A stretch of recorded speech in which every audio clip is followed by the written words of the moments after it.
রীতিমতো দুর্নীতির আখড়ায় পরিণত হয়েছে ঢাকা জেলা পরিষদ। বিভিন্ন ধর্মীয় ও সামাজিক প্রতিষ্ঠানের নামে 22 কোটি টাকা লোপাট করেছেন পরিষদের কর্মকর্তারা। এসবের মধ্যে 90% মসজিদ ও মাদ্রাসার অস্তিত্বই খুঁজে পাওয়া যায়নি। আবার যে কোটির খোঁজ পাওয়া গেছে তারা জানেই না বরাদ্দের কথা, অথচ এরই মধ্যে কাজ সমাপ্ত দেখিয়ে তুলে নেওয়া হয়েছে টাকা। মইনুল হাসান সজলের তোলা ছবিতে পারভেজ রেজার অনুসন্ধানী প্রতিবেদনের এখন দেখুন প্রথম পর্ব। ধর্মপ্রাণ মুসলমানদের এক অন্যতম ধর্মীয় অনুভূতির জায়গা মসজিদ। এলাকার মানুষের দানি যা ধীরে ধীরে গড়ে ওঠে। মাঝে মাঝে সরকারের বিভিন্ন দপ্তর মসজিদের বিভিন্ন উন্নয়নমূলক কাজে টাকা বরাদ্দ করে থাকে।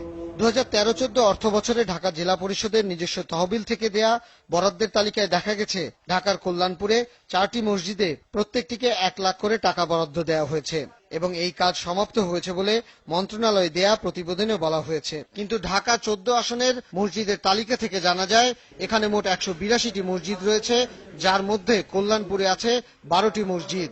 কিন্তু এই তালিকার মধ্যে বরাদ্দ পাওয়া 4টি মসজিদের কোনো নাম খুঁজে পাওয়া গেল না। প্রত্যেক ওয়ার্ড ওয়াইজ আমার কাছে প্রত্যেক মসজিদের লিস্ট আছে এবং সভাপতি সাধারণ সম্পাদকের টেলিফোন নাম্বার আছে। একটা আপনার সামনে মাত্র টেলিফোন করেও প্রমাণ নিলাম যে ওই নামে ওই কল্যাণপুর এলাকায় কোনো মসজিদ নাই।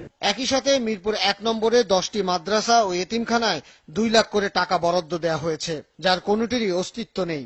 এর মধ্যে একটি প্রতিষ্ঠানের নাম উল্লেখ করা হয়েছে বেদালয় মাদ্রাসা ও এতিমখানা। বেদালয় নামে কোনো মাদ্রাসা হতে পারে কিনা তা নিয়েই প্রশ্ন তুলেছেন অনেকে। ঢাকা বেড়িবাঁধের বিপরীত পাশে বিরুলিয়া গ্রাম। এই গ্রামে মসজিদ আছে 2টি আর পুরো ইউনিয়নে মাদ্রাসাও মাত্র 2টি, কোনো এতিমখানা নেই। কিন্তু ঢাকা জেলা পরিষদ শুধু বিরুলিয়া গ্রামেই 11টি মাদ্রাসা ও এতিমখানায় 22 লাখ টাকা বরাদ্দ দিয়ে কাগজে কলমে কাজ শেষ করে ফেলেছে। মাদ্রাসাগুলোর নামেও আছে চমক। একটির নাম উল্লেখ করা হয়েছে প্রভাকর মাদ্রাসা ও এতিমখানা। এছাড়া গামুক, সাবিতা, যমুনা, উদ্গম, প্রবাহন, পূর্ববর্তী, আগুয়ান, অনুগামী নামে মাদ্রাসা ও এতিমখানায় এই বরাদ্দ দেয়া হয়েছে। প্রভাকর নামে কোনো মাদ্রাসা তো কোথাও দেখি না, শুধু নট ওয়ান লিবিরুলিয়া, কোথাও না। আমরা জন্মের পরও শুনি নাই এই প্রভাকর মাদ্রাসা এতিমখানা। আমাদের বয়স তো 60-65 বছর বয়স হয়ে গেছে। এইসব নাম আমরা শুনিও নাই, দেখিও নাই, জীবনে জানিও না। ঢাকা আরিচা মহাসড়কের পাশেই সুতিপাড়া বাস স্ট্যান্ড। জেলা পরিষদের কাজের অগ্রগতির প্রতিবেদনে উল্লেখ আছে এই বাস স্ট্যান্ডের জামে মসজিদে বরাদ্দের 2 লাখ টাকার মধ্যে 50% কাজ শেষ হয়েছে। কিন্তু সরেজমিনে এখানে কোনো জামে মসজিদই পাওয়া যায়নি।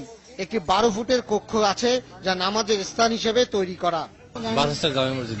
নামাজের স্থান আছে, জামে মসজিদ বলতে এখানে তো কিছু না। স্টেশনে নামাজ পড়ার জন্য শুধু এটা আমরা নিজেরা একটি উদ্যোগ দিয়ে এটা করা হয়েছে। সরকারি কোনো বরাদ্দ আসছে না? না, সরকারি। একইভাবে আশুলিয়া, সাভার, ধামরাই, কেরানীগঞ্জ, নবাবগঞ্জ ও ঢাকার বিভিন্ন জায়গায় বরাদ্দ দেয়া মোট 442টি মসজিদ, মাদ্রাসা, এতিমখানার কোনো অস্তিত্ব পাওয়া যায়নি। আর সব মিলিয়ে নিজস্ব তহবিল থেকে প্রায় 22 কোটি টাকার এই বরাদ্দ দিয়েছে ঢাকা জেলা পরিষদ। ঢাকা জেলা পরিষদের বরাদ্দ তালিকার 811 নম্বরে একটি মসজিদের নাম উল্লেখ করা হয়েছে রমানাথ জামে মসজিদ, ঢাকা। তবে এটি ঢাকার কোন এলাকায় অবস্থিত তা বলা হয়নি। এখন প্রশ্ন হলো, রমানাথ নামে কি কোনো মসজিদের নাম হতে পারে? বরাদ্দ পাওয়া 1160টি প্রকল্পের মধ্যে 1110টি প্রকল্পের কোনো পূর্ণাঙ্গ ঠিকানা বা হোল্ডিং নম্বর নেই। পারভেজ রেজা, 71, ঢাকা।